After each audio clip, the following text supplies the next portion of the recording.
Hello Stampers! A couple of days ago I posted this card on my blog and then on Stampin' Connections for the Stampin' Up demonstrators, and I wanted to show you how to do it because I had so many questions on this fold, this cut. I call this the Big Shot swing card because it's done with your Big Shot, and I'm just going to show you how to do it rather than try to explain to you how to do it because a picture's worth 1,000 words, and it's just much easier to show you than it is to tell you. So here's the card that we're going to do.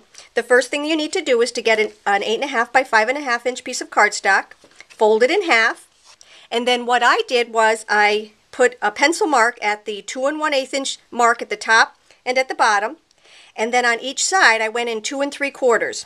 Okay? You need these pencil marks. The next thing you're going to do is to grab your Big Shot, and I took the Circles Scallop number 2 die, and we're going to be using the big scallop. Now you'll notice that I put lines on this actual Big Shot die, and that's because we need to find the center of the scallop. So I took my Smooch Moonlight Pearlized Accent ink, I took a ruler, and I just marked up the Big Shot. Okay? You need to have the center of this just like you need to have the center of your card.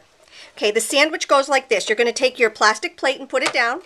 You're going to take your die, and now this is the most important part. What you're going to do is you're going to take and you're going to line up these lines.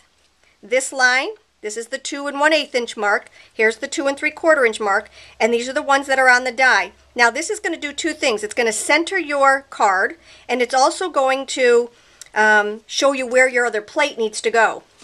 The next plate is only going to go as far as this first mark right here. So you're just going to slide it in there like that, line it up with your marks on your cardstock and your die, and then you're going to run it through. And when you do this, it's only going to cut part of the card.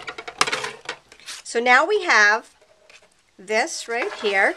Our card is going to, this is going to do two things. It's actually going to score it. That's right where the plastic plate was, and it's also going to cut for you. Now you're going to take this and just fold it backwards, and that's going to be half of your card. And now you have that swing.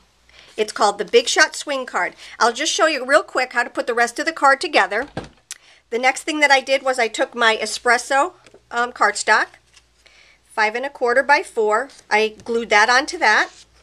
I also cut out a scallop the same size with the Scallop Circle number 2 die, and that is going to fit on here perfectly because it's the same size. You're going to glue that down. I next took my circle cutter and I cut a 2 7/8 inch circle. I ran it through my embossing folder. It's the Petals of Plenty folder, and I don't know if you can see it on the card, but here I did my Petals of Plenty folder. I ran that through, and that was adhered to the cardstock right here.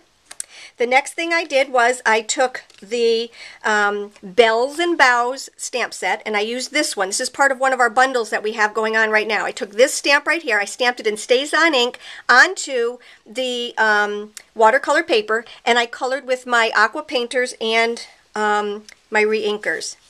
And then I added a little bit of two-way glue and glitter and popped those on with a dimensional.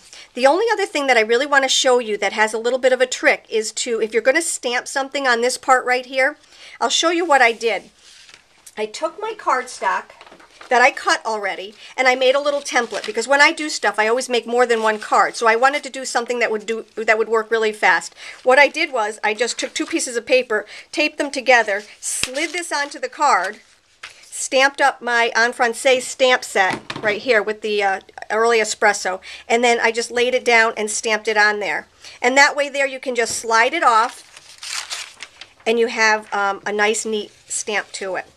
That's about it. That's the entire card. I just added a sentiment on the inside and we are good to go. It's a lot easier than what it looks like, but again, it's called the Big Shot swing card, and that's how you do it. Hope you enjoyed. Take care.